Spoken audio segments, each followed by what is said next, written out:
¿Quieres comprender el mundo de las Sagradas Escrituras o deseas tener un posgrado en teología pastoral o teología bíblica por medio de una universidad americana, siendo completamente en línea y a distancia? Claro que es posible. Hola, soy el Padre Dempsey, el director del Centro Semillero en la Universidad de St. Thomas en Houston, Texas, y te invito a visitar nuestra página web para que tengas más información del programa de maestría o posgrado. Visita www.centersemillero.com para aprender sobre nuestro programa de maestría 100% en línea y 100% en castellano. De esta manera puedes estudiar tu posgrado estando en cualquier lugar del mundo. De nuevo, te invito a que visites www.centersemillero.com. No manipular a la iglesia para llevarla a lo que nosotros queremos que diga, sino decir nosotros lo que la iglesia está enseñando. Bienvenidos a este episodio especial de La Conjura de los Tibios, donde vamos a hablar sobre el nuevo documento que sacó el Papa Francisco, Desiderio Desideravi. Espero haber pronunciado eso bien, si no ya me corregirán aquí José Miguel o nuestro invitado. ¿Lo puedes presentar, José Miguel? Hoy para hablar de esta gran carta apostólica nos acompaña el padre Christopher Cortés, a quien ya hemos tenido de invitado en La Conjura de los Tibios. Lo presento brevemente. Él es sacerdote en la Arquidiócesis de Puebla. Actualmente estudia el posgrado en exégesis bíblica en la Universidad de St. Georgen en Alemania. Padre, de verdad que siempre es un honor tenerlo aquí en La Conjura de los Tibios, y más para hablar de nuestro Papa, de su magisterio, y pues de esta carta apostólica que creo que sin duda es un texto importantísimo para leer pues nuestros tiempos, y en particular pues las cuestiones relacionadas con la liturgia, que de tanta polémica han sido en tiempos recientes pues por diferentes polarizaciones. Gracias, Padre, por aceptar nuestra invitación.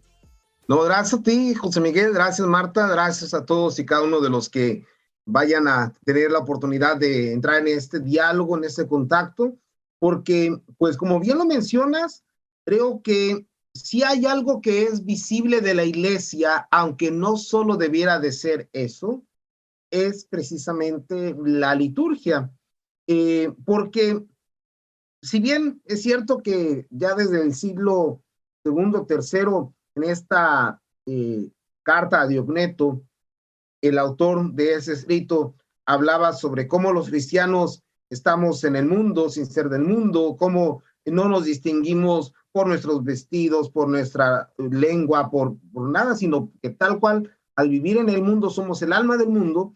Sin embargo, y esto sí es algo importante porque también lo menciona San Justino en sus apologías, reuniéndonos en el nombre del Señor es cuando, por así decirlo, visiblemente nos podemos mostrarnos entre nosotros como comunidad y a la vez mostrar al mundo este testimonio de reunirnos en el nombre del Señor, realizando aquello y solo aquello que Cristo nos dejó y que de manera amplia estamos llamados a descubrir en ese gran tesoro de la vida de la fe de la iglesia que es la liturgia.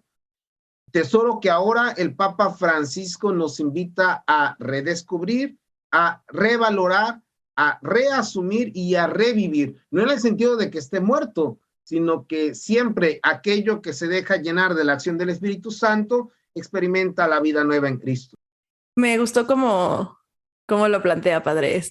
Como revitalizar algo, aunque no es que esté muerto, pero es darle esta vida nueva, ¿no? Y me parece que es una carta que es muy necesaria, sobre todo si la vemos y la leemos con esta lectura de apertura a esta primavera del Espíritu Santo, a esta infusión del Espíritu Santo en la iglesia para los tiempos actuales, ¿no? Que no significa, la iglesia va a cambiar con los tiempos, pero que significa que se revitaliza y que para cada tiempo hay lo adecuado, lo que el Espíritu le pide a la iglesia, ¿no? Claro, de hecho, algo que me llama mucho la atención es que cuando te das la oportunidad de leer la historia de la liturgia, ciertamente encuentras que, por ejemplo, la Eucaristía es patrimonio común, llamémoslo así, de los cristianos, digámoslo, de los que venimos desde el origen, y que, por lo tanto, ya sea tanto en la región occidental como en la región oriental, en donde se desarrollaron las primeras comunidades, pues la Eucaristía tiene sus elementos comunes: liturgia de la palabra, liturgia eucarística, ritos iniciales, ritos finales, como también en ese sentido la alabanza, el oficio divino, la liturgia de las horas, las procesiones, los sacramentos en general. Pero cuando nosotros descubrimos esto, nos damos cuenta de que entonces la liturgia, en primer lugar, no es algo estático.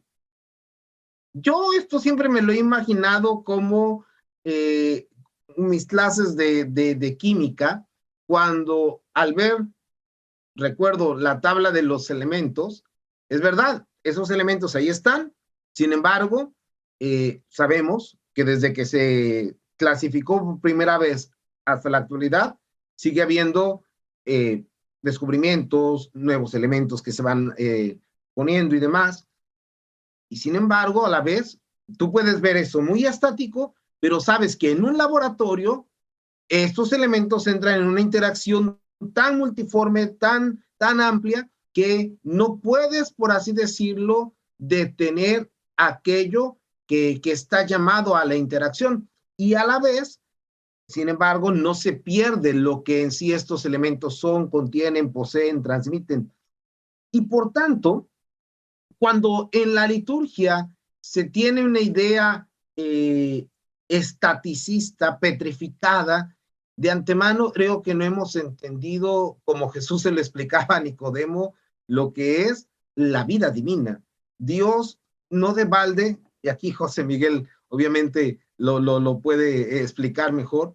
Sin embargo, como es curioso que mientras en la mentalidad aristotélica él es el motor inmóvil y demás, sin embargo, en la divina revelación se muestra un Dios que es movimiento en sí y para sí mismo, y por lo tanto, esa es su manera de actuar. Una de las palabras técnicas de la teología que tal vez a veces cuesta mucho comprender, sobre todo por como la equivocidad del término en la actualidad, es esto de la economía de la salvación. Cuando escuchamos la palabra economía, muchas veces nos suena solamente a lo monetario, a cambio, Producto Interno Bruto y demás. Sin embargo, la palabra economía en ese sentido teológico implica tal cual la acción de Dios en su hogar, que es la iglesia, su oikos, que es su casa, y que es el mundo, y que es el universo, y que por lo tanto este dinamismo, esta capacidad tan creativa y creadora de Dios en la liturgia, nos debiera llamar a todos a descubrir por qué Dios es y actúa así, de una forma siempre creadora, que es el primer movimiento, siempre redentora, por así decirlo, que es el segundo movimiento, y siempre santificadora, que es el tercer movimiento. Y que podríamos decir, aunque no pertenezcan exclusivamente a cada una de las tres divinas personas, pero sí que prioritariamente se atribuyen al Padre, al Hijo y al Espíritu Santo. Y por eso creo que, como lo mencionabas en ese sentido, Marta, a veces el gran problema de esta reducción estaticista está no solo en cómo el católico puede concebir la liturgia, sino cómo concibe la fe. Un católico que concibe la fe como algo estático, como algo petrificado, muestra en esa percepción y en esa expresión de su concepción sobre la fe de la iglesia, sobre la vida de la iglesia, como diría el Papa Francisco, en la rigidez algo no va bien. Y no estamos hablando aquí de lo que es la consistencia, porque sabemos que lo que es de Dios, su palabra no pasará, etcétera. sino más bien de la actitud humana con la que muchas veces nos ponemos en contacto con Dios y con el prójimo. Y por eso creo que esta carta apostólica tiene que ver muchísimo para el hoy y también para el futuro de la iglesia, y que sin caer, como muchos a veces suelen hacerlo, en un borrón y cuenta nueva, porque no se trata de eso, sino que leyéndolo en esta hermenéutica de la continuidad a la que nos invitaba el Papa emérito Benedicto XVI y el mismo San Juan Pablo II, Pablo VI, el mismo Papa Francisco, tal cual Desiderio Desideravi se inserta perfectamente en este conjunto de documentos pontificios sobre la Eucaristía, sobre la liturgia, y que por lo tanto vale la pena leerlo así. Sin embargo, tal vez, y aquí con esto cerraría esta parte, si alguien me preguntara, ¿dónde puede encontrar un católico la clave para poder entender cómo vivir la liturgia? Porque a veces, cuando la liturgia se reduce a la idea de que tiene que ser un conjunto de rúbricas, de ritos y demás, corremos el riesgo incluso de hasta de pensar que es abuso litúrgico lo que no es. Por ejemplo, como recuerdo en los comentarios que veía cuando fue la visita del Papa Francisco a Eslovaquia, que cuando estaban dando la Sagrada Comunión con una cuchara, como se da en los ritos bizantinos, en los ritos ortodoxos, mucha gente decía, no, que falta de respeto, que cómo es posible, que por miedo a la pandemia. No, hermano, no, hermana, así se administra la Sagrada Comunión en ese rito. Pero cuando tienes esa cerrazón, que no es lo que tú estás pensando, que además del rito romano, existen otros 24 y que por lo tanto habrá cosas que para ti puedan ser distintos, incluso mal hechos, pero que en la fe de la iglesia y en la liturgia de la iglesia están perfecta y correctamente hechos. Por lo tanto, la clave de la liturgia para poderla vivir en el rito al que vayas es, como lo dice Sacrosanto Concilium número 9, la evangelización que te lleva a la fe. Porque allí donde hay fe, sea el rito al que vayas, obviamente en la comunión de la iglesia, habrá la participación en el misterio de la pasión, muerte y resurrección de Jesús. Y por lo tanto, allí, como decimos en México, no hay pierde, porque el que está evangelizado es capaz de vivir la liturgia en todas y cada una de sus dimensiones, tanto en la celebración como después de la celebración, es decir, tanto en el conjunto de los ritos como en la vida diaria, en la misa continuada. Padre, ¿Sí? para ir profundizando, digamos, en el momento del documento, ¿en qué momento de la iglesia aparece Desiderio Desideravi? Y en el número 1 nos dice, ¿no? Que esta carta aparece después de haber escrito a los obispos el motu proprio Traditionis Custodes. Entonces, Sí. ¿cuál es este momento en particular? O sea, ¿por qué el Papa Francisco hoy nos quiere hacer énfasis en la formación litúrgica? Mira, yo creo que hay una cosa que es importante en este aspecto y es, y tenemos que decirlo con toda sinceridad, el hecho de que algunos sectores de la iglesia comenzaron a ocupar la posibilidad que daba el motu proprio Summorum Pontificum de Benedicto XVI para tomar el rito extraordinario o el misal de 1962, ya en la forma como se le llama actualmente, como instrumento de manipulación partidista, sectaria y demás. Yo lo puedo decir desde mi experiencia porque, por así decirlo, a mí me tocó ver ¿cómo ha sido este proceso? En el sentido de que yo desde que tengo uso de razón, me acuerdo que yo entré en contacto con textos en latín. Mi abuelita tenía su librito para ir a misa en latín y yo de hecho aprendí latín ahí. Yo aprendí el latín como eso de los 13 años solamente leyendo ese libro y el ritual de la adoración nocturna mexicana que estaba anteriormente solo en latín. Junto con el hecho de que por ahí de la primera mitad de los 90 salieron esos CDs de canto gregoriano junto con los de Enigma, entonces era toda una mezcla, ¿no? Lo más sacro como con lo más pop que surgió en ese momento. Sin embargo, cuando empieza uno a ver cómo el latín tiene ese como impulso, dices, ok, está bien. Me toca después, por ejemplo, en el seminario empezar a conocer el canto gregoriano ya tal cual en forma, la misa en latín, pero no en el rito extraordinario. Y cuando en el 2007 Benedicto XVI da la posibilidad de que el rito extraordinario sea celebrado, pero aquí es donde empiezan los errores. Se daba el permiso para que todo sacerdote pudiera celebrarlo él. Si quería celebrarlo con otros, tenía que pedir permiso.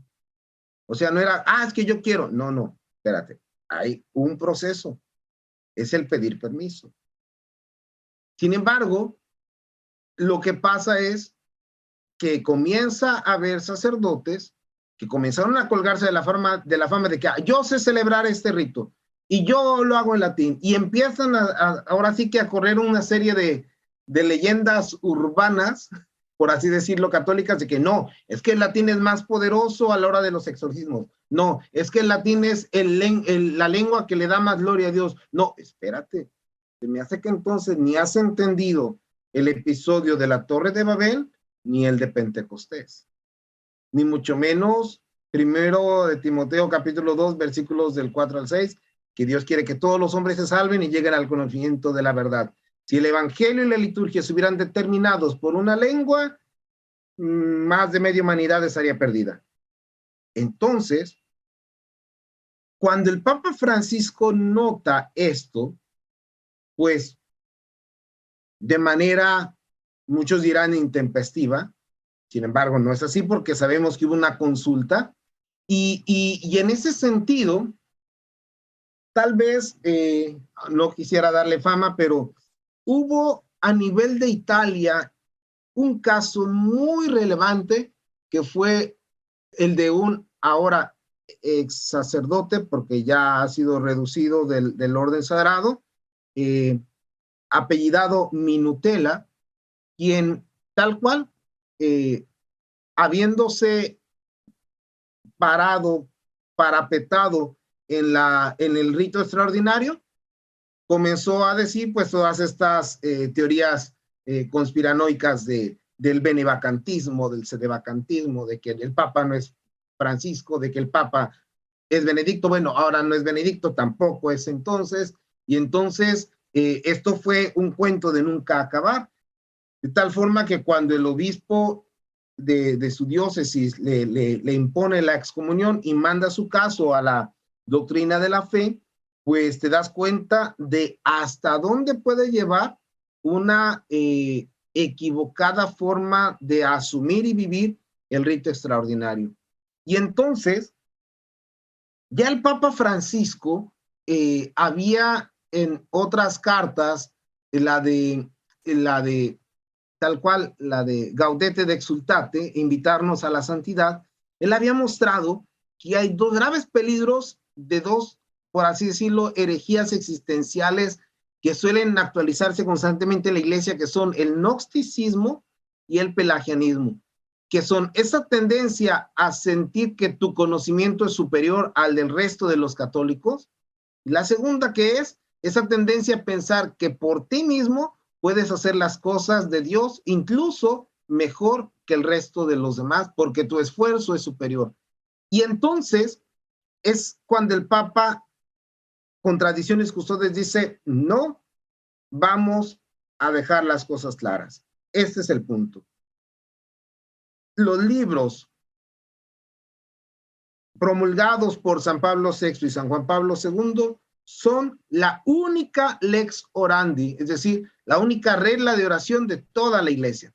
Y por lo tanto, entonces, alguien podría decir, entonces, ¿cómo queda la celebración según el misal de San Juan 23, del misal de 1962? Que, ojo, de hecho, es el único misal que puede ocuparse en las comunidades que tienen ese permiso, como la Fraternidad San Pedro, el Instituto Buen Pastor.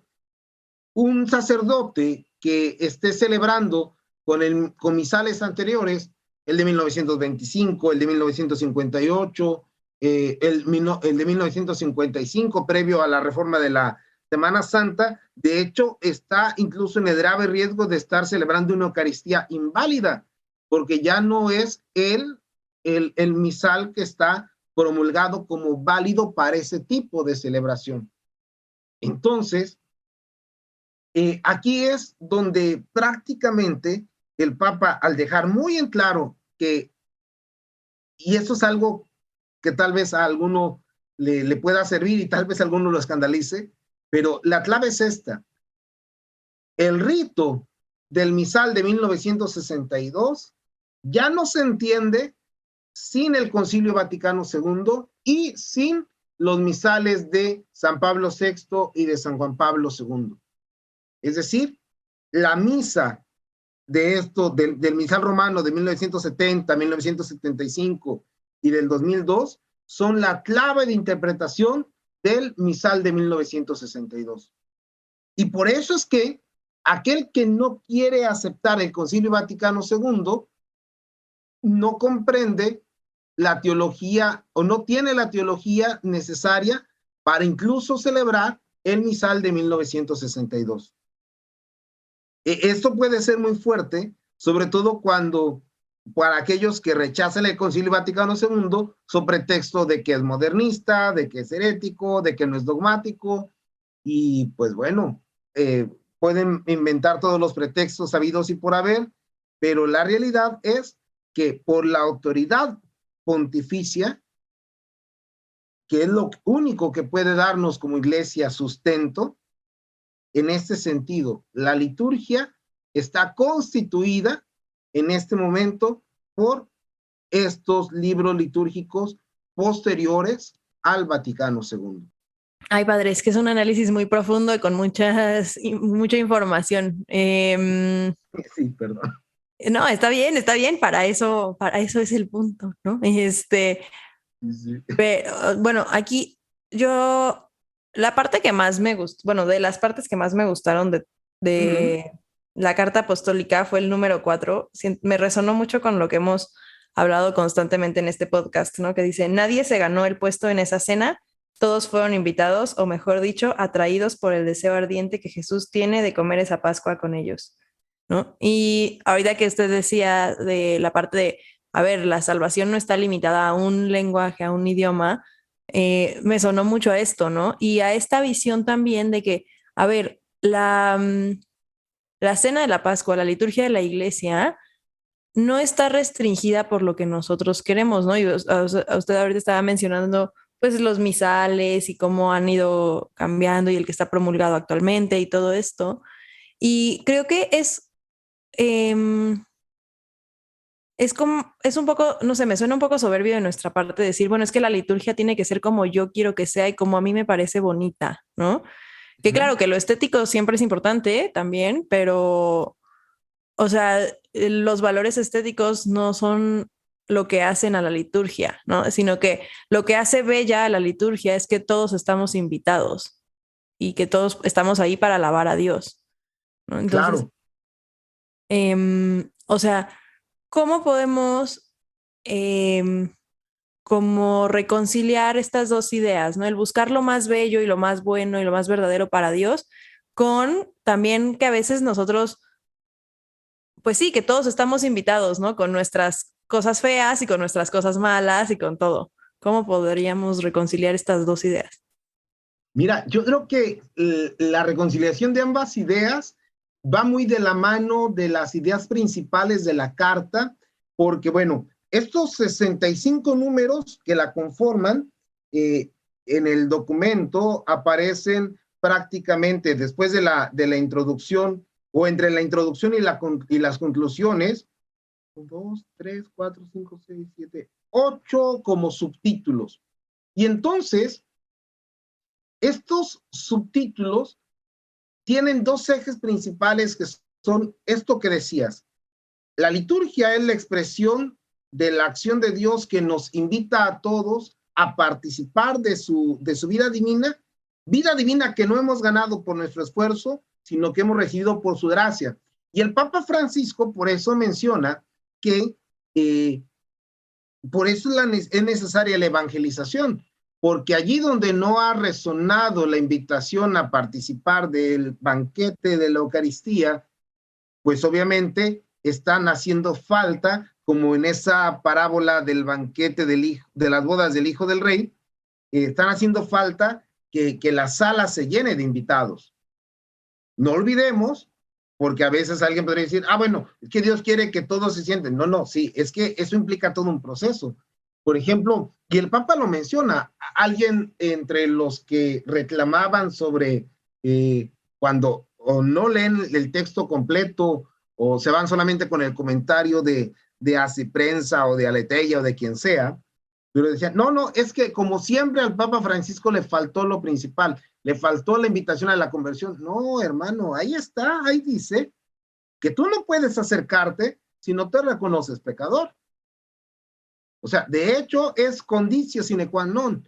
Y entonces, incluso, yo les invitaría, José Miguel, Marta, y a los hermanos que vayan a escuchar el podcast, que se den la oportunidad de buscar en el YouTube o en alguna otra red la celebración de la misa de ayer, domingo 3 de julio, que el Papa Francisco presidió en la Basílica de San Pedro, conforme al rito saireño. Las partes fundamentales de celebración están, que son ritos iniciales, liturgia de la palabra, liturgia eucarística, ritos finales.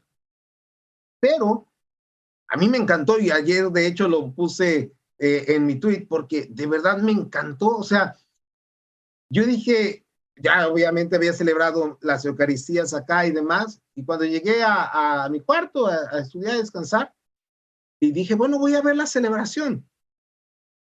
Es una belleza muy profunda,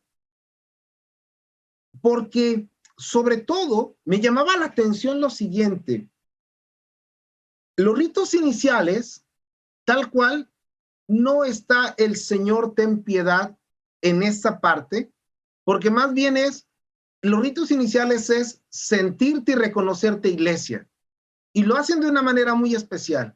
Lo hacen con el canto de entrada, lo hacen reconociéndose como llamados por Dios, al igual que el pueblo de Israel, y hay una parte que es interesante y es propia de este rito saireño, que es la letanía de los santos al principio, porque es nosotros que estamos aquí en la tierra nos conectamos con ustedes que están en el cielo. Entonces hacemos la comunión de los santos de una manera muy intensa. Y entonces después viene en gloria, la oración colecta, el sacerdote, en este caso el Papa, a los que van a hacer la proclamación de las lecturas, no solamente el diácono, sino a todos, los dos lectores, el salmista, los bendice para que proclamen la palabra de Dios. Algo que me impactó de la proclamación del evangelio fue que la bendición al diácono es en silencio, o sea, no hay canto de aleluya todavía.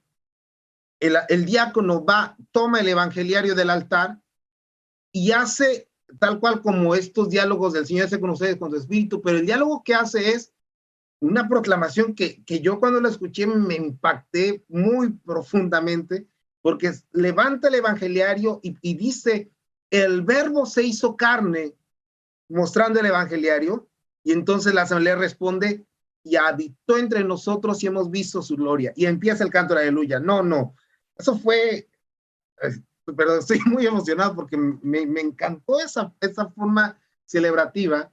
Y entonces viene después la proclamación del Evangelio, la homilía, y ahora sí, cuando hemos escuchado la palabra de Dios, pedimos perdón, porque si la fe viene de la palabra, el arrepentimiento, la conversión viene de la escucha de la palabra. Recordemos que fue lo que pasó el día de Pentecostés. Cuando Pedro termina de hablar, dice el libro de los Hechos, capítulo 2, versículos 38, estas palabras les llegaron al corazón y preguntaron, hermanos, ¿qué tenemos que hacer? Y Pedro es cuando les dice, conviértanse y háganse bautizar. Y entonces, después de la escuchar la palabra, viene tal cual el acto penitencial, el Señor ten piedad, viene la proclamación de la fe, el credo, viene el acto de paz, que no está antes del Cordero de Dios, sino en ese momento, y entonces ya después vienen las peticiones por toda la iglesia y la presentación de ofrendas que lo hacen de una manera danzada, litúrgicamente danzada, pero muy profunda y muy bella, porque tú veías en estas hermanas, en estos hermanos, que es algo que les brota, o sea, el Espíritu Santo les hace moverse en alabanza. Pero esto es, alguien podría decir, no, pero es que esto es un atropello. No, hermano, porque es un rito distinto, lo repito. Si fuera el rito romano, ahí sí podríamos decir, no, ahí sí, pero no, es un rito que fue tal cual exprofeso, hecho para esa cultura y para la expresión de la fe en Cristo Jesús de esa cultura. Y por lo tanto, creo que ese es precisamente el punto. Cuando te das cuenta que la liturgia se trata de dejar actuar al Espíritu Santo en ti y en los demás, pero que a la vez que es creativo, también confluye en la acción de gracia, en la vida divina, en la conversión, en los carismas, en los dones, en los ministerios. Y entonces la liturgia es como la radiografía, o más que la radiografía, como que la expresión de la salud o la enfermedad espiritual de una persona o de una comunidad. A lo largo de la carta apostólica, padre, el Papa nos habla mucho de la importancia de recuperar lo simbólico y de reeducarnos frente a estas realidades, ¿no? También ahí habla de esta cuestión del Ars Celebrandi y demás. A mí me llama mucho la atención cómo en el subtítulo de la carta aparece esta cuestión de para la formación litúrgica. Entonces, mi pregunta sería, en estos tiempos donde también a veces la sinodalidad se llega a confundir como con una especie como de democratización de la liturgia y donde también hay excesos del otro lado y precisamente eso hace que el vetus sordo se anteponga a versiones distorsionadas del llamado novus sordo. ¿Cómo podemos recuperar estos caracteres simbólicos de la liturgia? ¿Cómo podemos propiciar la formación en la misma? Y sobre todo, ¿cuál es la responsabilidad del sacerdote al oficiar, digamos, ante esta gran responsabilidad que se tiene frente a la formación litúrgica del pueblo de Dios? De hecho, yo creo que la palabra clave está tal cual en esto que mencionas, formación, porque sin caer en aristotelismo o tomismo, si hablamos de dónde hablan los documentos de la iglesia sobre la formación, principalmente hay 3 documentos clave para la formación del pueblo de Dios que puedes descubrir en general que son, y curiosamente el primero es el de los laicos, Christi Fideles Laici, la exhortación apostólica apocsinodal, después tal cual Pastores Dabo Vobis y Vita Consagrata, Pastores Dabo Vobis para las vocaciones sacerdotales, Vita Consagrata para la vida religiosa. Pero, ¿dónde encontrar este proceso de formación? Para quien tenga la gran pregunta sobre cómo formarse, yo creo que la referencia más específica y más clara la podemos encontrar en todo el capítulo 6 del documento de Aparecida. ¿Por qué?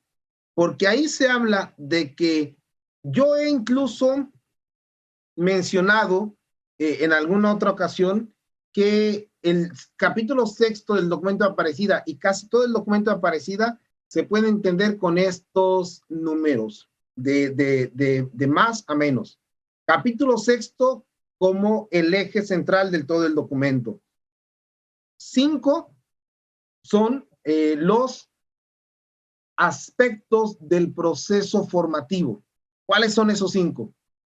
Encuentro con Jesucristo, conversión, discipulado, comunión y misión. Estos son los aspectos del proceso formativo. 4, que son las dimensiones de la formación del cristiano: la humana comunitaria, la espiritual, la intelectual y la pastoral misionera. 3, que son las conversiones que estamos llamados a hacer: la conversión personal, la conversión pastoral y la conversión eclesial. Y a la pregunta que hacías, José Miguel, sobre cuál es la parte que a nosotros como presbíteros nos toca, creo que esta es la principal. Un sacerdote que no ha vivido o que no vive en conversión personal constante no va a poder cambiar su estilo de ser pastor. Así de sencillo. Porque es normal, o sea, una persona que ya está hecha una forma de ser y de actuar, pues obviamente que no quiere cambiar a lo que ya está acostumbrado. El paradigma siempre tiende a limitarnos, a reducirnos, a acostumbrarnos, pero estamos llamados a romper el paradigma para responder a la llamada de Jesús. Y donde hay conversión personal y pastoral, consecuentemente hay conversión eclesial. Por eso el Papa Francisco, cuando dice de dónde pueden provenir esos errores, porque al final de cuentas, y no se trata en ese sentido de, como bien lo mencionabas, de cantar victoria, de que, qué bueno que el Papa sacó esta carta contra los tradis. No, porque más bien el punto es este. El Papa nos está diciendo que para poder vivir una auténtica liturgia, todos necesitamos esta formación litúrgica, pero además a los sacerdotes nos invita a renunciar a algo, al excesivo protagonismo, con nuestro respectivo sello. Y entonces, aquí es donde el Papa invita prácticamente en la parte final a esto que son como los ejes: redescubrir el sentido teológico de la liturgia, que eso está entre los números 16 al 19, redescubrir cada día la belleza de la verdad de la celebración cristiana, que está en los números 20 al 23, disponerse, y ahí entra mucho lo de la estética, pero más que una estética simplemente sensitiva, una estética mistagógica, una estética del corazón y del espíritu, el asombro ante el misterio pascual como parte de la acción litúrgica, que son los números 24 al 26, la necesidad entonces desde esas actitudes de una seria, o sea, comprometida y vital formación litúrgica, que es los números del 27 al 47, y tal cual como lo mencionabas, el ars celebrandi, que es en ese sentido el arte de celebrar, pero que es arte en el sentido etimológico de la palabra, que es aquello que se mejora cuando se practica.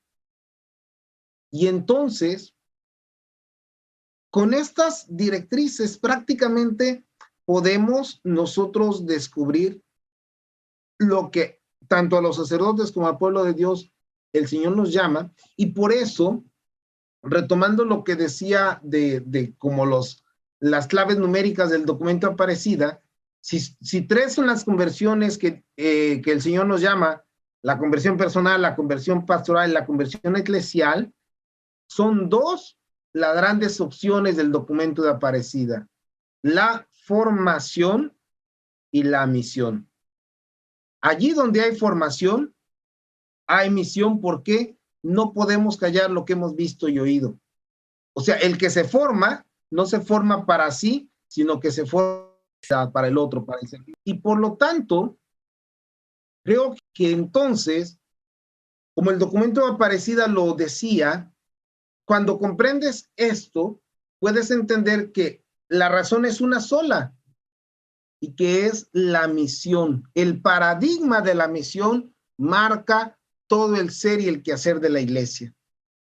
De hecho, cuando leemos tal cual Desiderio Desideravi, te das cuenta que es incluso un documento profundamente misionero, porque lo que el Papa pretende es mostrar cómo debe de celebrarse, vivirse y transmitirse lo que él mencionaba en Evangelii Gaudium. Lo que él decía, sueño con una acción misionera tal que sea capaz de transformar las instituciones, los criterios, los horarios, de tal modo que todo sea hecho en razón de la misión evangelizadora.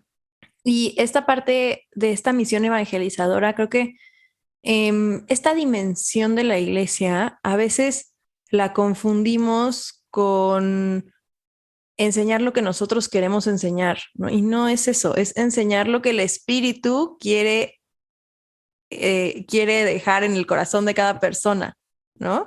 Y entonces, claro, o sea, si nosotros nuestra dimensión evangelizadora la reducimos a, bueno, es que vamos a enseñar a hacer las cosas y a pensar como nosotros, nos ponemos en una posición de mucha autoridad cuando no somos autoridad, somos servidores, ¿no? O sea, si nosotros estamos evangelizando, estamos sirviendo a la palabra de Dios, ¿no? No estamos sirviéndonos de la palabra para tener nosotros relevancia lo dice también en Desiderio Desideravis, ¿no? No es un trono, la liturgia no es un trono en el que sentarnos, ¿no? Sino que es que podamos, servir a los demás a través de la evangelización y de la liturgia, ¿no? Que la liturgia nos pueda llevar a la evangelización también implica que seamos dóciles pues a Dios, que seamos dóciles a la guía de nuestros pastores y que seamos dóciles en general, pues a nuestra fe, más allá de lo que nosotros queremos que sea nuestra fe, lo que es, ¿no? Sí, y es que mira, en ese sentido, Marta, has dicho algo muy importante, porque si la liturgia fuera solamente cómo hacer las cosas, pues eso podría decirse una vez, nunca se me va a olvidar, que alguien dijo, un niño que iba en primaria, que él quería pertenecer a la escolta de la iglesia. ¿Cómo que la escolta de la iglesia? Para los que no son de México, el lunes se hacen honores a la bandera y así como en otros países los soldados y demás llevan ahí marchando la bandera, así en las escuelas. Tal vez en otros países no se haga. Entonces, este niño, bueno, sí, niño, tendría como 10 años, equiparaba la bandera a la cruz alta y a los que están a los lados como la escolta, ¿no? Y prácticamente el incensario es el capitán que dice firmes ya, redoblado, etcétera. Pero es que la liturgia no es eso. O sea, eso podría ser muy fácil, puede ser incluso muy orgánico, muy pausado, muy rítmico, una coreografía perfecta, entran los lectores, salen los lectores, entra el incensario, sale el incensario. No, o sea, eso es muy, muy básico, muy mecánico incluso. Incluso creo que aquí es donde hasta a mi parecer está el origen de lo que el Papa Francisco llama como la clericalización del laico, porque cuando tienes un puesto delante de los demás, uy, ya eres don, doña, el que está cerca del Padre, el que mueve el incensario, el que... No, tú lo has dicho bien, somos siervos. Pero eso no se vive solo por el dato, eso ya lo sabemos todos, eso lo podemos repetir como pericos, pero el conocimiento no provoca la conversión. Si eso fuera, seríamos unos perfectos gnósticos. Es la experiencia del encuentro con Jesucristo lo que transforma todo. Y entonces, yo lo puedo decir desde mi experiencia como párroco, yo notaba que cuando mis comunidades parroquiales, en las estuve como vicario y después como párroco, vivían la experiencia del querigma, la humildad que les faltaba a los de la liturgia, al organista, al sacristán, al catequista, a todos los servicios de una parroquia, comenzaba a surgir, porque habían tenido un encuentro con Jesús. Habíamos tenido como parroquia un encuentro con Jesús. Y allí donde antes había peleas, porque ¿a qué coro le va a tocar la misa del sábado santo de la vigilia pascual? Uy, eso era un agarrón, porque peor cuando había dos coros que sean competencia entre sí. No, pero si nosotros hacemos 3 voces. Cuando vivían el querigma, cuando vivían la evangelización, ellos mismos buscaban formar un gran coro, con todos, hasta con los que según antes, en su criterio, tal vez musicalmente sí, ya lo dirá Fer, cantaban feo. Pero incluso la evangelización llevaba a que aquel que cantaba mediocremente, por el encuentro con Cristo, su corazón buscara dar lo mejor. Y ya no era solamente una cuestión de estética, de armonía, de música, de cómo suena, de cómo se ve, sino del corazón que en verdad, enardecido, alaba a Dios. Sea con el cuerpo, sea con la boca, sea en el servicio. Y creo que eso nos lleva a un tema muy importante, ¿no? Y yo pues diré que yo también por mucho tiempo yo confundí la belleza de la liturgia como con mi sentido esteticista de la liturgia, que creo que es algo que pasa sobre todo pues con la gente que es afín a ciertas visiones del rito extraordinario, ¿no? Entonces, padre, ¿cuál sería esta distinción entre, digamos, el sentido estético de la liturgia que roza en un esteticismo y donde se impone mi visión de la belleza a esta belleza litúrgica de la que nos habla Desiderio Desideravi? Yo creo que la clave está, sobre todo, José Miguel, en cuando por la evangelización pasas de la estética a la mística. En una persona evangelizada es muy fácil que pueda participar en cualquier rito de cualquier familia litúrgica, porque va a poder descubrir, vivir, recibir y después transmitir la presencia de Dios y su acción, sea que haya celebrado la Santa Misa conforme el rito romano actual, conforme, por ejemplo, no sé si tú, Marta, si tú, José Miguel, han tenido experiencia de poder participar en algún otro rito católico. Dios me ha concedido, por lo menos en México, tuve la oportunidad de participar en, además de nuestra liturgia de rito romano, en la de rito bizantino, en la de rito maronita. Aquí en Europa me ha permitido participar en la liturgia ambrosiana, la que se celebra en Milán. También, por ejemplo, en la liturgia grecomelquita, en la liturgia Ciro-Malabar. Y entonces te das cuenta que incluso, por ejemplo, si fuera por cuestión de estética, pues le ganan los ortodoxos a la misa extraordinaria, porque hay más incienso, hay más dorado, hay más musicalidad, hay muchísimas cosas más. Pero no se trata de echar competencias de quién es más y quién es menos, sino con qué espíritu de piedad sincera puedes vivir el misterio. Por eso es que, digámoslo así, el cuidado por la forma no es per se, no es por sí mismo una expresión de piedad auténtica. Puede ser incluso expresión de un trastorno obsesivo compulsivo, pero no en sí mismo y por sí mismo una expresión de la gloria de Dios y la santificación de los hombres. Mientras que, por el contrario, desde un corazón evangelizado y evangelizador que ha pasado de la estética a la mística, puede descubrir en el gesto más sencillo de una misa celebrada por un misionero en África, en Asia, en la Amazonía, el misterio pleno del sacrificio de Cristo y del banquete eucarístico, como en la Basílica de San Pedro con el Santo Padre. Entonces, eso es lo único que nos puede dar el cambio.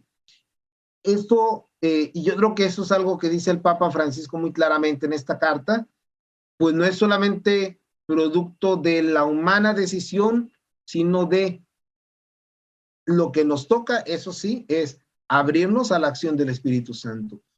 Y creo que algo que sí tenemos que, en este sentido, que trabajar mucho, sobre todo porque el Papa Francisco nos lo pide a los sacerdotes, creo que un ministerio que estaría haciendo falta en nuestras comunidades parroquiales sería el ministerio de preparación a la celebración litúrgica. Es decir, que momentos antes de que va a empezar la misa, puedas hacer el ambiente litúrgico conveniente. Porque de lo contrario, o puedes estar en silencio, pero un silencio estéril, puedes estar en alboroto, pero un alboroto dispersador, terrible, o puedes estar muy tranquilo, pero porque ya es la rutina, que no te lleva a descubrir nada más de lo que ya sabes hacer, y hasta eso mecánicamente. Creo que ese ministerio sería muy bueno y muy necesario, porque yo creo que alguien con vida de fe auténtica puede ayudar a los hermanos a introducirlos a la celebración. Creo que sí es fundamental y además, o sea, yo no sé, en la parroquia en la que yo estoy, lo he visto en los últimos años, hubo cambio de párroco porque el otro ya estaba un poco grande, no creo que escuche esto, pero por si sí, lo queremos mucho, Padre Juanito. Pero ahora, bueno, entró el nuevo párroco y claro, empezó a hacer las cosas muy diferente a como todos estábamos acostumbrados. El Padre Juanito había sido el párroco no sé ni cuántos años. O sea, cuando yo llegué a vivir esa parroquia a los 7 años, él ya llevaba muchos años, ¿no? Uy, okay. Ajá. Entonces, claro, la comunidad estaba acostumbrada a su forma de hacer las cosas, ¿no? Y las personas que estaban involucradas en el ministerio de liturgia también estaban acostumbradas a hacer las cosas de una manera en específico, ¿no? Y el padre que llegó, el nuevo párroco, que es el padre Roberto, hace las cosas diferente, ¿no? No mal, no bien, no mejor, no peor, o sea, las hace de acuerdo a, pues, la liturgia, pero también, pues, con sus propias, pues, preferencias personales que son válidas y que entran, ¿no? Y incluso, pues, las personas del Ministerio de Liturgia, las personas de los coros y todo, pues, han tenido que, como que tener esta nueva visión, incluso las personas que, o sea, los parroquianos regulares, ¿no? O sea, o sea, hasta por ejemplo, cosas tan simples, pero los horarios de misa, ¿no? Cambiaron, ¿no? Y me cuesta mucho trabajo, por ejemplo, acordarme a qué hora son las misas ahora, porque 20 años de mi vida, la misa era a la misma hora siempre, ¿no? Entonces, esto a mí personalmente, y lo he visto también con varias de las personas, o sea, pues es una parroquia a la que pertenezco, es una parroquia muy... Vamos, o sea, todas las personas se conocen, ¿no? O sea, y aunque no lo conozcas de nombre, pues son personas que llevan yendo a la misma parroquia la vida. Entonces no sabes quién es, pero es la señora que se viste siempre así, ¿no? O la señora que trae, ¿no? Con una de mis amigas había una señora que le decíamos la güerita glamorosa, porque siempre iba, o sea, era una viejita, pero siempre iba con el pelo pintado impecable y arreglada impecable, ¿no? Y se enfermó en la pandemia y nosotros de que no, la güera glamorosa, no sabíamos ni quién, ni cómo se llamaba, pero era... ¿no? Entonces, claro, o sea, yo lo he visto en esta parroquia en donde conocemos a tantas personas como realmente el ajustarnos y adaptarnos a los cambios siempre es complicado, pero el experimentarlos también es enriquecedor, ¿no? Por ejemplo, con el párroco anterior, raramente se hacía la procesión con la cruz alta y los ciriales y así, ¿no? Y ahora las están haciendo todos los domingos. Y entonces incluso las personas del Ministerio de Liturgia, ¿no? Hay una señora que es ministro extraordinario desde hace años, y ella ahora en el micrófono dice al final de la misa: les solicitamos por favor que permanezcan en su lugar hasta que termine la procesión con la cruz alta y los ciriales, ¿no?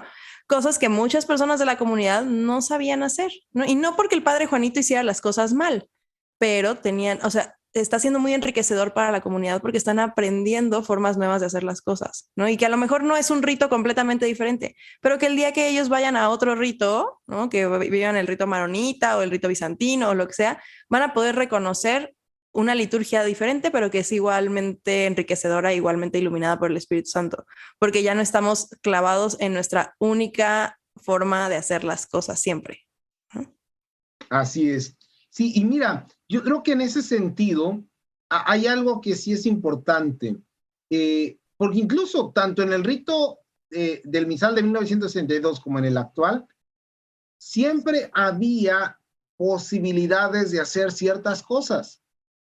Por ejemplo, el sacerdote saluda a la asamblea con estas palabras y te pone una sugerencia, incluso por tiempos litúrgicos, etcétera, o semejantes palabras.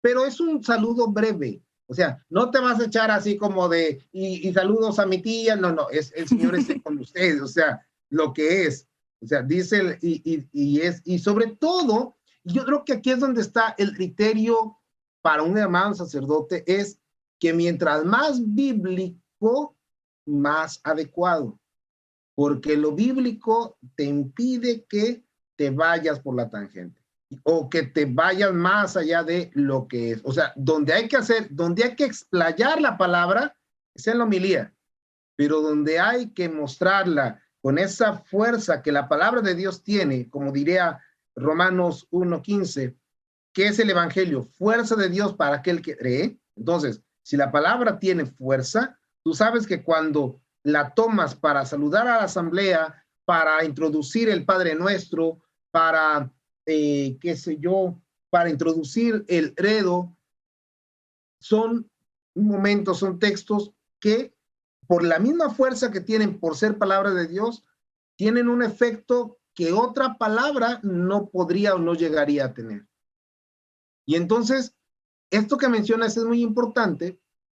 Yo creo que también depende, no sé, aquí, José Miguel, como por región y por diócesis.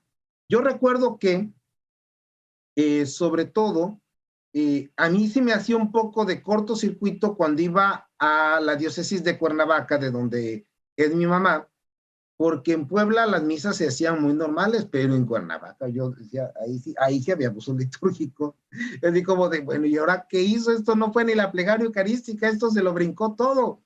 Y entonces, bueno, ya después hubo cambio de obispo, el obispo pone, a ver, no hay que hacer las cosas bien, etcétera. Pero recuerdo mucho en mi diócesis en Puebla, que cuando en el año 1998 San Juan Pablo II promulgó, esa es otra carta muy buena, la carta apostólica Dies Domini sobre la importancia del domingo, mi arzobispo en paz descanse en aquel entonces, don Rosendo Huesca Pacheco, nos pidió, yo ya estaba en el seminario, pero pidió a los sacerdotes que comenzáramos a darle relevancia al domingo. Y entonces, a partir del 98 en Puebla comienza, por así decirlo, el boom de los equipos litúrgicos con la cruz alta, los ciriales, el incensario, etcétera, etcétera, etcétera. Y entonces, también te das cuenta de que, ok, hay cosas que pueden hacerse así, pero que si en un domingo no se pudiera hacer así, no hay problema porque, pues bueno, tal vez no había con quiénes, etcétera, etcétera, pero no estás cometiendo ni un abuso litúrgico, ni es por pereza, ni nada por el estilo. Entonces, sobre todo, creo que hay algo que es importante tanto para los laicos como para nosotros, sacerdotes, reconocer. Yo no soy el criterio de la liturgia. Es la iglesia la que me marca el criterio de la liturgia. Y entonces, no se trata de la liturgia según el misal romano de Christopher o el misal romano del vicario fulano o del párroco sultano, del obispo merengano, sino el misal romano de la Iglesia Católica. Creo que eso es clave.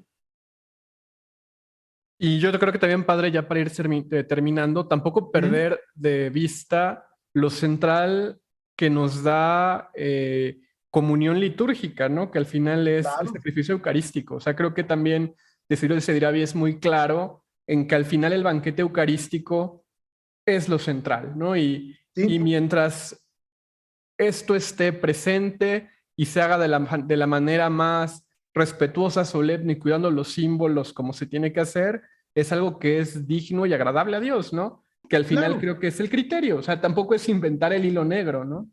Precisamente es no inventar el hilo negro. Más bien es tomar el hilo negro en el sentido de algo que me guía y dejarme llevar, ¿no? Ahora, mira, creo que en ese sentido has dicho algo muy clave. Creo que la clave para entender la comunión es nunca confundirla con la uniformidad. Porque a veces sí me ha tocado ver que algunos hermanos sacerdotes o algunos hermanos laicos, sobre pretexto de la comunión, imponen una uniformidad, por así decirlo. Que digan, ¿no? A la hora de la distribución de la Sagrada Comunión, los que no vamos a comulgar nos vamos a quedar de pie porque formamos un... No, espérate. O sea, la Iglesia nunca dice que en ese momento todos se deben quedar de pie. Ahí dice que se forma la comunión la procesión para la comunión eucarística, y los fieles que no van a acceder a la comunión eucarística oran al Señor en sus corazones.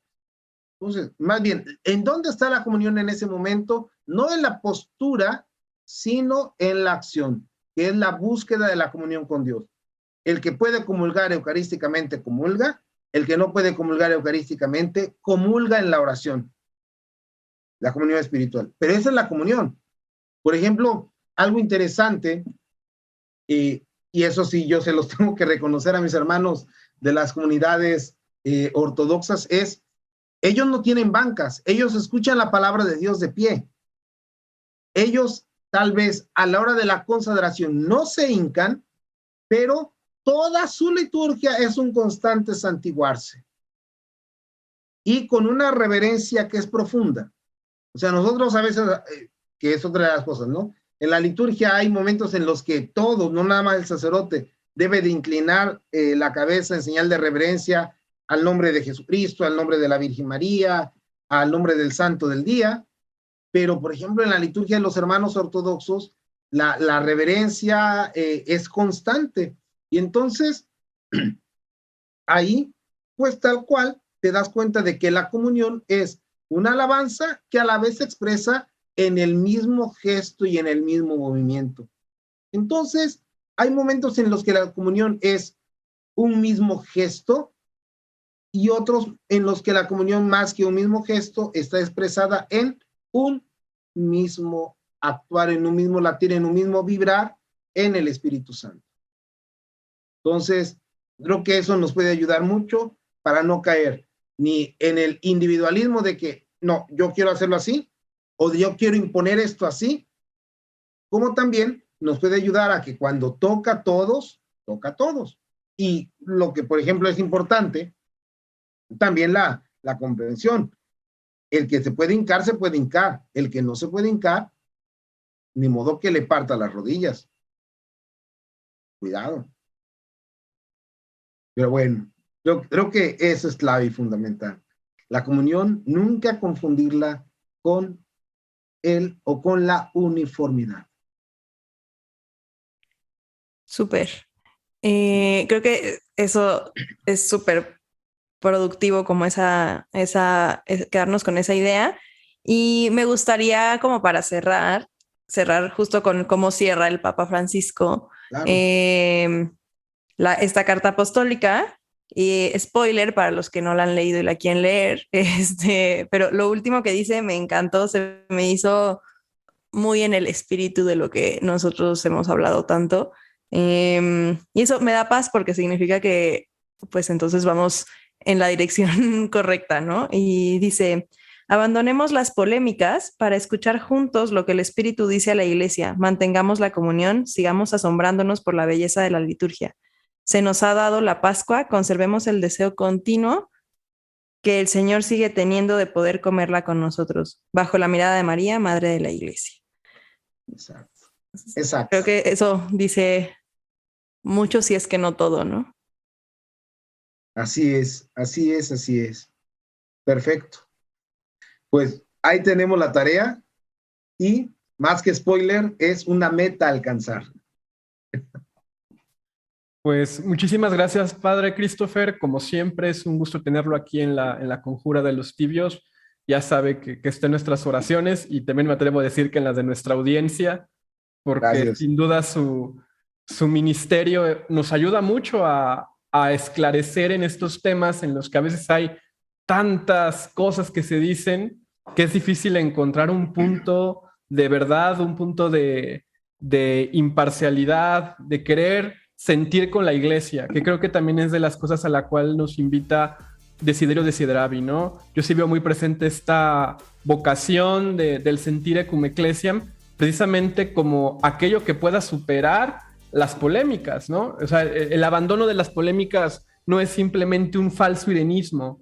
Creo que precisamente es este sentir con la Iglesia y encontrar aquello que nos une, precisamente siguiendo este principio de Evangelii Gaudium de que la unidad es superior al conflicto, ¿no?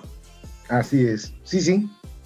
Y por ejemplo, y solamente como por sumar a esto que dices, pues es que la realidad, o sea, el misterio de Dios es superior a la idea.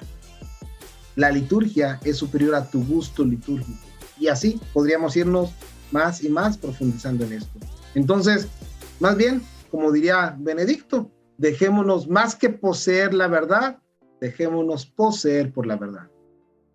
Muchísimas gracias, Padre. De verdad que creo que nos quedamos con mucha tarea y con muchas cosas que revisar. Entonces, pues invitamos a nuestra audiencia a que lean Desiderio Desideravi. Creo que sin duda alguna van a encontrar un documento muy completo, o sea, que es un documento sobre la formación litúrgica. Creo que aborda muchas otras cuestiones y que vale mucho la pena para ver qué nos quiere decir el Espíritu Santo a través de la Iglesia en estos tiempos. Gracias, Padre. Gracias, José Miguel.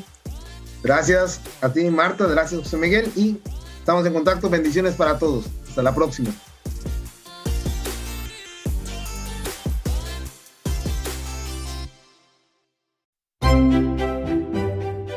¿Estás buscando una universidad de prestigio y acreditada en Estados Unidos que ofrezca programas de posgrado de calidad en español y accesibles 100% en línea?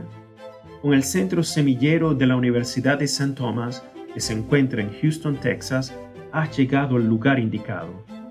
Si quieres estudiar tu posgrado en la Maestría de Artes en Sagradas Escrituras o en la Maestría de Artes en Teología Pastoral, estos son los requisitos que debes tener. Primero, tener una licenciatura universitaria, es decir, un bachelor's degree o una carrera profesional terminada en cualquier rama o disciplina del saber, ya sea de tu país o de los Estados Unidos. Segundo, querer vivir mejor el llamado a la santidad en relación con Dios a través del estudio y del servicio que obtienes de este estudio. Tercero, buscar servir en la construcción del reino a nivel de la iglesia y la sociedad, es decir, en relación con el prójimo, siendo un educador o siendo un ministro especializado a nivel académico dentro de la iglesia. Cuarto, seguir nutriendo y enriqueciendo tu fe en tu relación con Dios a nivel personal por medio del estudio académico y de la espiritualidad que surge de este estudio. Por tanto, todos los profesores de nuestro programa de maestría tienen el nivel de doctorado, es decir, tienen un PhD o tienen un doctorado pontificio.